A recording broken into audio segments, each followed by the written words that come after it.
discuss the next topic, arithmetic progression. In this topic, first subtopic is sequence.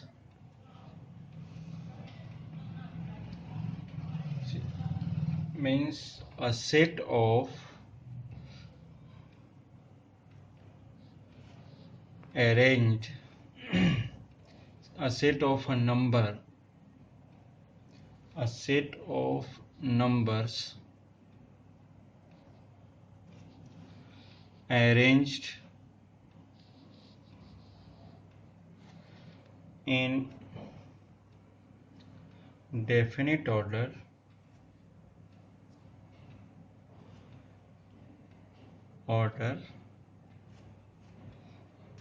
according to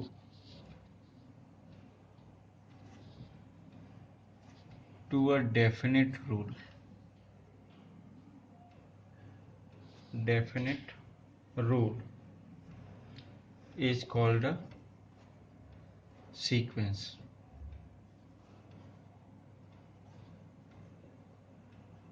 It means, suppose for example 2,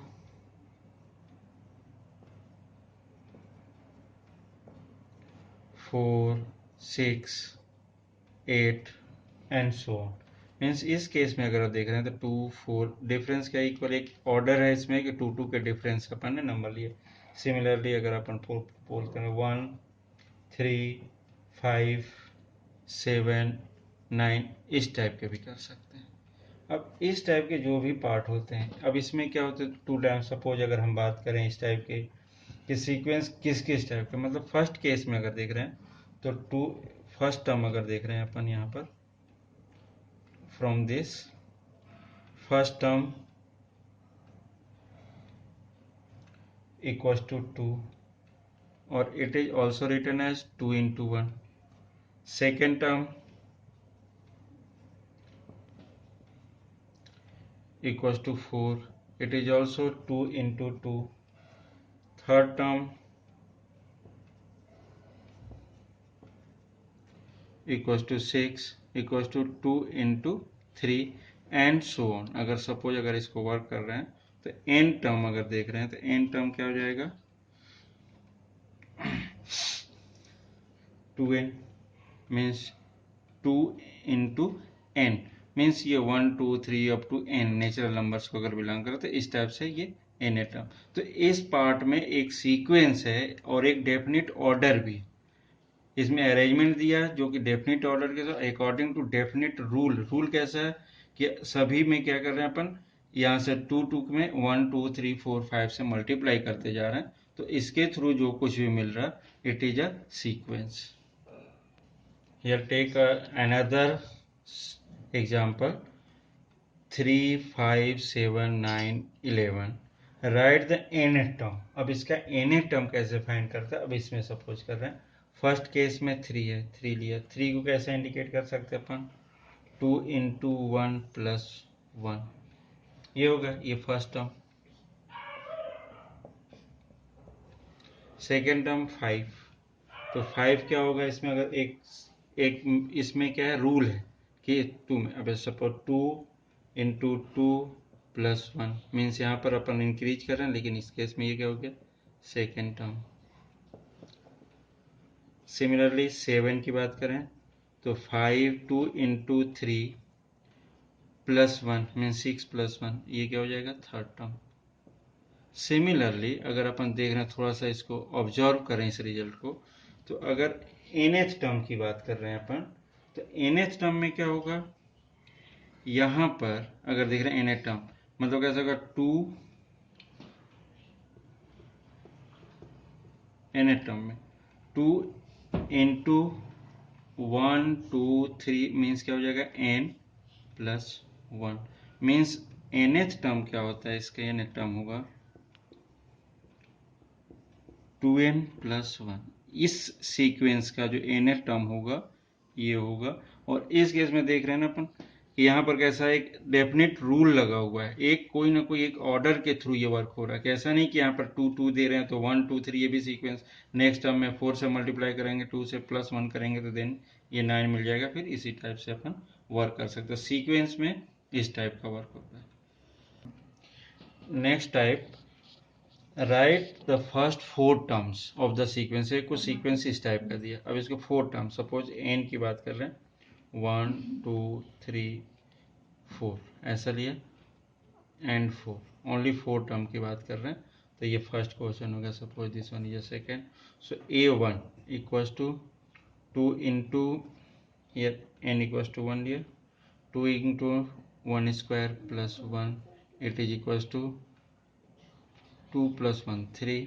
Similarly n equals to 2 लिया, so A2 in place of n क्या कर रहे हैं अपन, ये value change करते जाना, 2 into 2 square plus 1, it means कितना 2 square 4 2 जा 8 plus 1 9.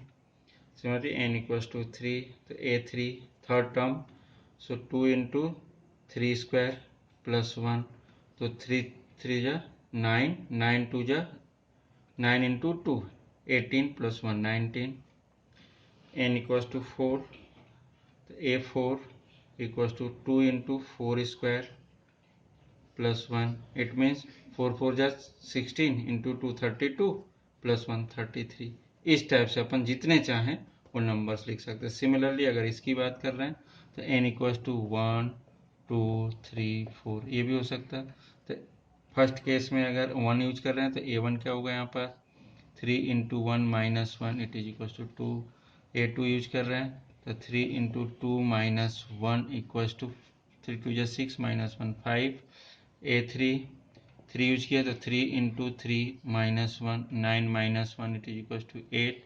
A4 equals to 3 into 4 minus 1 equals to 11. तो इस टाइप के भी रिजल्ट्स अपन इस टाइप के क्वेश्चंस कर सकते हैं सीक्वेंस से related. Next topic is progression. In this topic mainly progression are sequence. Progression are sequence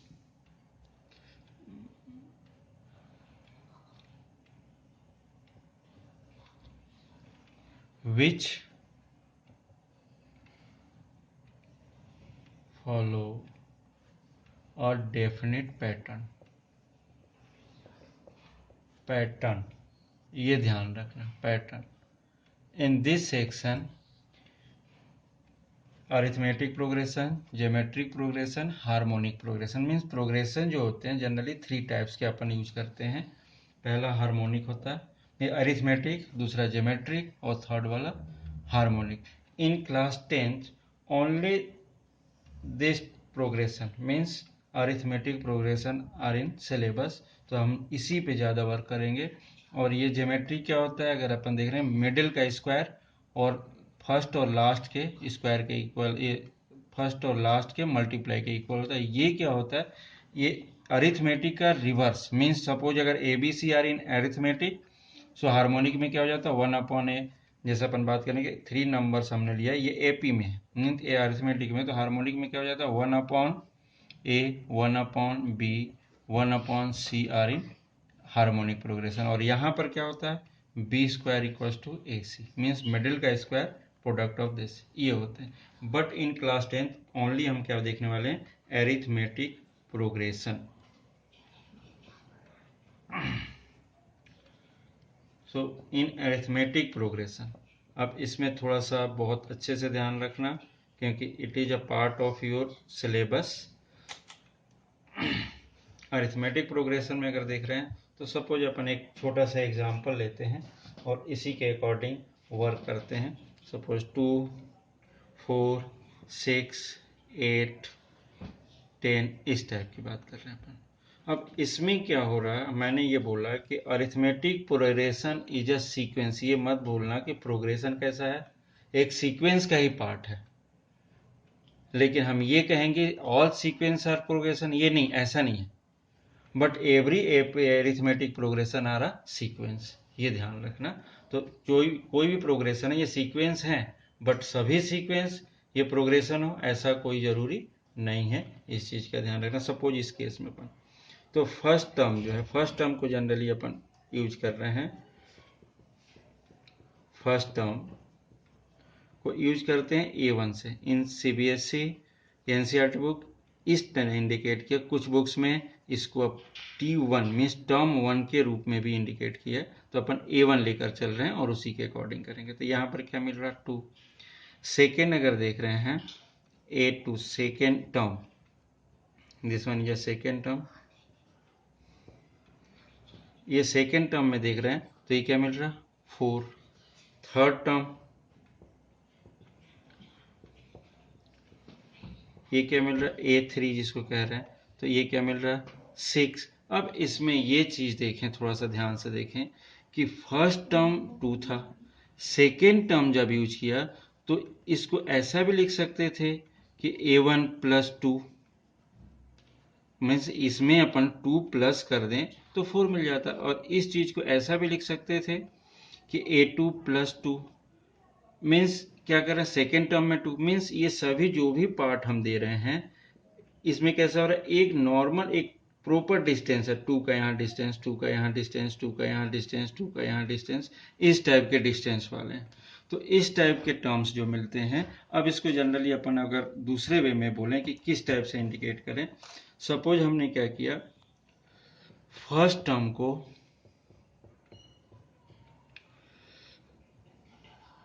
यहाँ पर यहाँ ले लेते हैं हम, फर्स्ट टर्म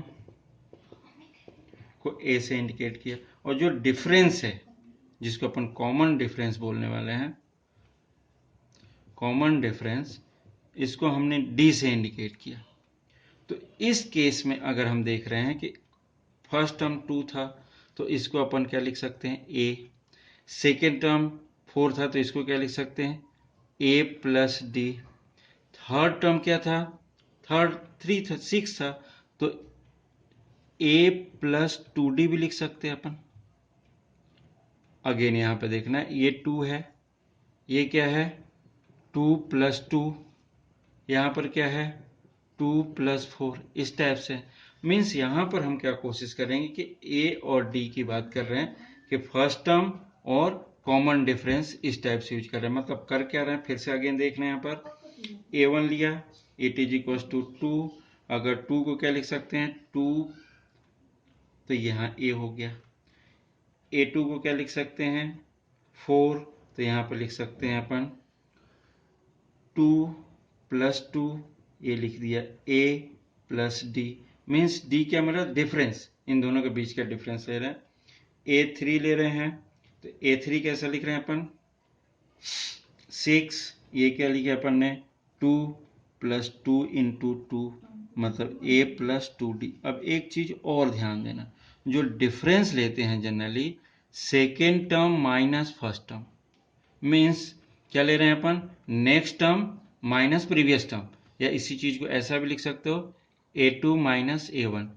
इस केस में क्या होता है, यहां पर हम देख रहे हैं कि सभी डिफरेंस इक्वल है, मीन्स अगर D की बात करें इन जनरल तो ये क्या लिख सकते हो T2 माइनस T1 या T3 माइनस T2, और ये भी दे सकते हो T4 माइनस T3।